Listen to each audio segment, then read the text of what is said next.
The phone rang, slicing through the silence of the house, 2:03 a.m. In my 65 years, I'd learned that nothing good ever comes from a call at this hour. I picked up, my voice rough with sleep. On the other end, a woman's tone was calm but urgent. "Is this Emily's father?" she asked. "Sir, I'm Lisa Patel, a social worker at St. Mary's Hospital. I'm calling about your daughter." My grip tightened on the receiver. "My daughter?" "Yes, sir. Emily is here, and she's asking for you." The world seemed to tilt beneath me. Before we continue, please subscribe to the channel and tell us in the comments where you are watching from. 19 years ago, my world ended on a cold November morning. My daughter, Emily, was declared dead after a tragic accident. The funeral was a blur of black coats, rain-soaked umbrellas, and the hollow sound of dirt being poured onto her casket. My wife, Linda, clung to me, her sobs muffled against my chest. Our son, Michael, stood silent, his face pale and unreadable. The pain of losing Emily was a wound that never healed, a family drama that left us fractured, each of us carrying our own private grief. In the years that followed, we did what families do. We tried to move on. Linda threw herself into charity work. Michael left for college and rarely called, and I buried myself in my job, pretending that routine could fill the emptiness. Our home became a museum of memories. Emily's room untouched, her favorite books gathering dust, her laughter echoing in the silence. Friends stopped visiting. The neighbors whispered. We became the family with the tragedy, the ones everyone pitied but no one really knew. But beneath the surface, something was always off. Linda would flinch at the sound of the phone late at night. Michael avoided any talk of his sister, and me? I kept seeing Emily in crowds, hearing her voice in dreams, feeling her presence in the quiet moments before dawn. I should have seen it coming. The signs were there, hidden in the cracks of our broken trust, but I was too lost in my own pain to notice. Then, last night, everything changed. The phone rang at 2 a.m., slicing through the darkness like a knife. I answered on the third ring, my heart pounding. A woman's voice, calm, professional, but urgent, asked if I was Emily's father. She said she was calling from St. Mary's Hospital. My blood ran cold. "Your daughter is here," she said. "She's asking for you." That was the moment everything changed. I had nothing left to lose. What could be waiting for me at the hospital after 19 years of grief and silence? I drove through the empty streets, headlights slicing through the fog, my mind racing with every possible explanation. Was this some cruel prank, a case of mistaken identity, or had my family's secrets finally clawed their way to the surface? The hospital's fluorescent lights felt harsh and unnatural as I walked in, clutching my coat tight against the chill. The receptionist looked up, her eyes flickering with recognition. "Mr. Carter? She's waiting for you in room 214. My legs felt heavy as I made my way down the corridor, each step echoing with memories of Emily's childhood, her laughter, her stubbornness, the way she'd always run ahead, never looking back. I paused outside the door, my hand trembling on the handle. I should have seen it coming. The universe doesn't give back what it's taken without a price. Inside, a woman sat by the window, her face half hidden in shadow. She looked older, thinner, but there was something unmistakable in the side, set of her jaw and the tilt of her head. "Dad?" Her voice was barely more than a whisper, but it hit me like a thunderclap. I staggered back, gripping the doorframe. "Emily?" Tears blurred my vision as I crossed the room, dropping to my knees beside her. She reached out, her hand shaking, and I saw the scar on her wrist, the same one she'd gotten falling off her bike at 12. "It's really you," I choked out. "How?" She looked away, pain flickering across her face. "I tried to come home before, but someone always stopped me." Her words hung in the air, heavy with accusation. My heart twisted. Who would keep a daughter from her family? Who would bury the truth for 19 years? That was the moment I realized this wasn't just a miracle. It was a betrayal story, one that would unravel everything I thought I knew about my family. Who had kept Emily away all these years, and why? Emily's eyes darted to the door, as if she expected someone to burst in and drag her away. I reached for her hand, but she pulled back, her voice trembling. "Dad, I can't stay long. They don't know I called you." My mind spun. Who was they? My wife? Michael? Someone else? The room felt smaller, the air thick with secrets and broken trust. I tried to steady my voice. "Emily, who kept you from us? What happened after the accident?" She shook her head, tears streaking her cheeks. "It wasn't an accident. I never died. Mom knew. She told me to leave, said it was for my own. Good. She said you'd never forgive me for what I'd done." Her words hit me like a punch to the gut. Linda, my wife, the woman I'd trusted with my soul, had lied to me for 19 years. I should have seen it coming. The late-night phone calls, the way she'd flinched at Emily's name, the secrets she'd buried beneath her grief. Emily's voice broke. "I was just a kid, Dad. I made a mistake, but I didn't deserve to be erased." My heart ached for her, for the years lost to a toxic family secret. I realized then that this wasn't just about Emily's return, it was about justice served, about reclaiming the truth that had been stolen from us. I stood, resolve hardening in my chest. "You're coming home with me. No more running, no more lies." Emily hesitated, fear and hope warring in her eyes.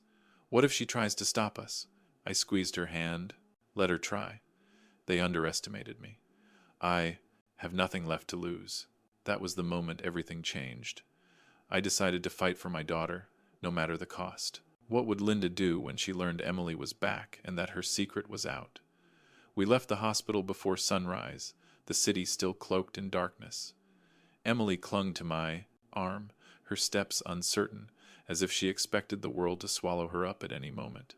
My mind raced with questions. How could Linda have hidden this for so long? What else had she kept from me? The drive home was silent, broken only by Emily's quiet sobs and the hum of the tires on wet pavement. As soon as we stepped inside, I made Emily some tea and wrapped her in a blanket. "You're safe now," I promised, though I wasn't sure I believed it myself. I needed answers. I needed proof. Years of dealing with family drama and betrayal had taught me that the truth always left a trail, no matter how carefully it was buried. While Emily rested, I searched the house for anything that might explain Linda's actions.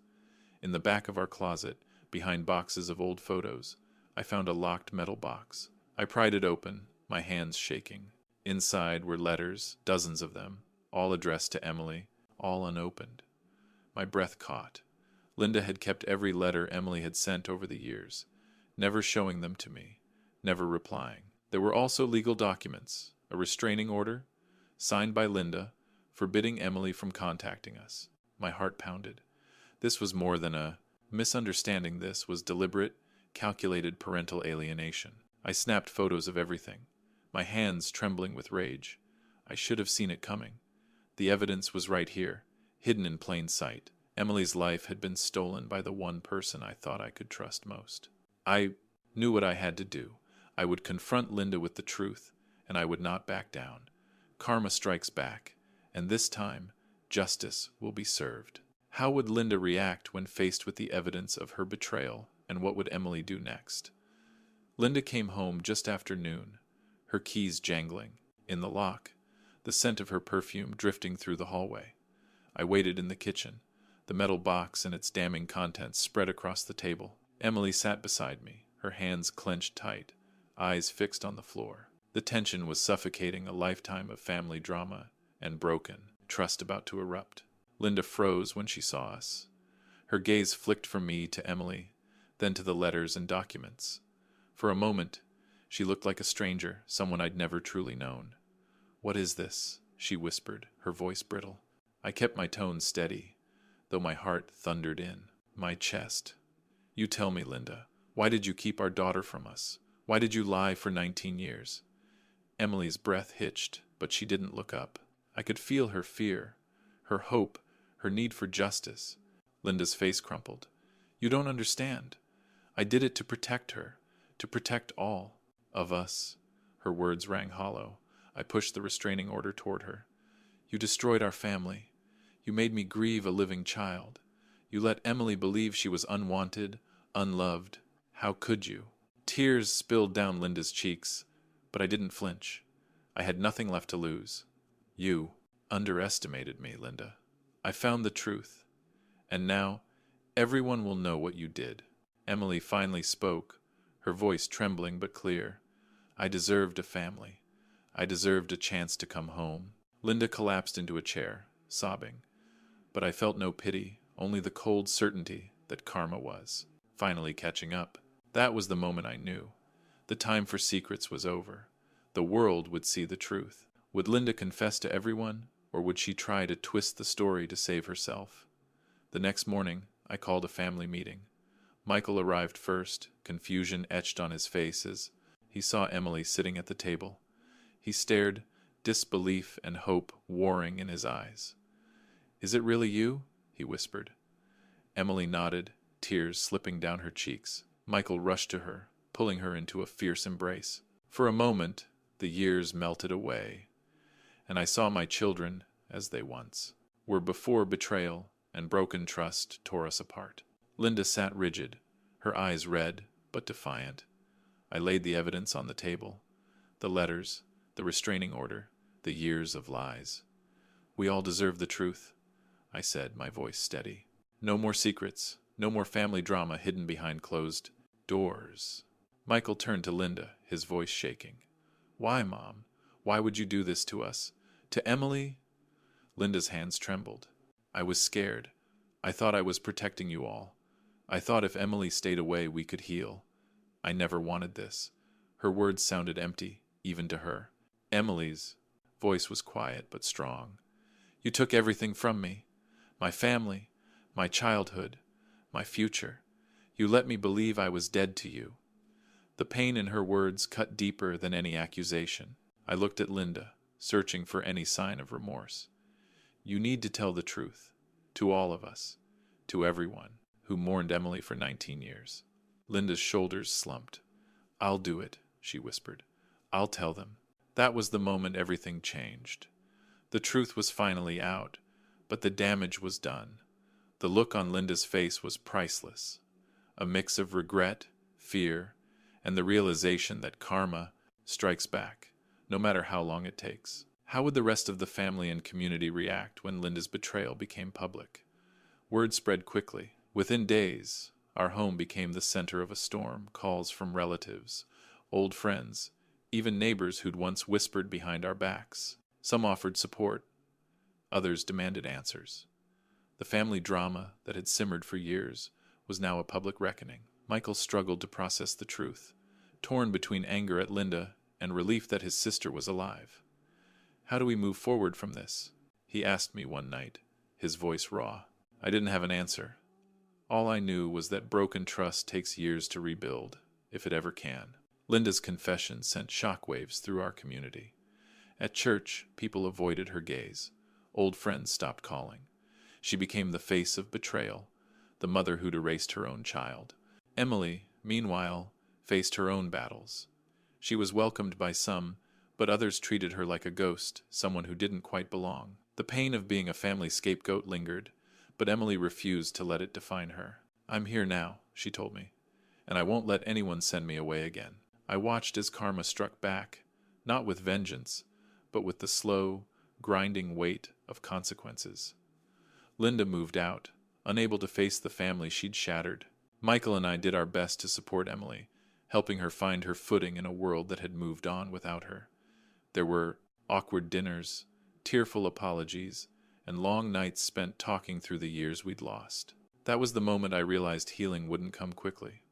But for the first time in 19 years, we had a chance to try.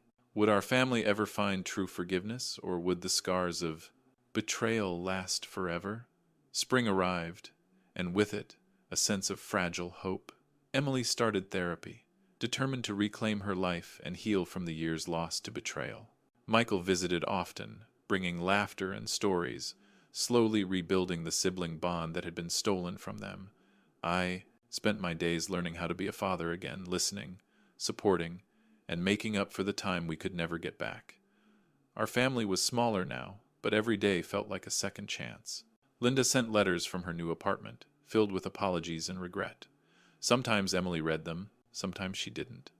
Forgiveness, I realized, wasn't a single act. It was a journey, one we'd have to walk together, step by step. The pain of the past lingered, but so did the promise of a future built on honesty and love. Justice had been served, not by punishing Linda, but by bringing Emily home and refusing to let broken trust define us. If you've ever faced a toxic family secret or felt the sting of betrayal, know this: healing is possible, even after the deepest wounds. Document everything, trust your instincts, and never let anyone erase your story. Thank you for watching. If this family drama or revenge story moved you, please like, subscribe, and share your own experiences in the comments below. Where are you watching from, and what would you have done in my place? See you at the next one.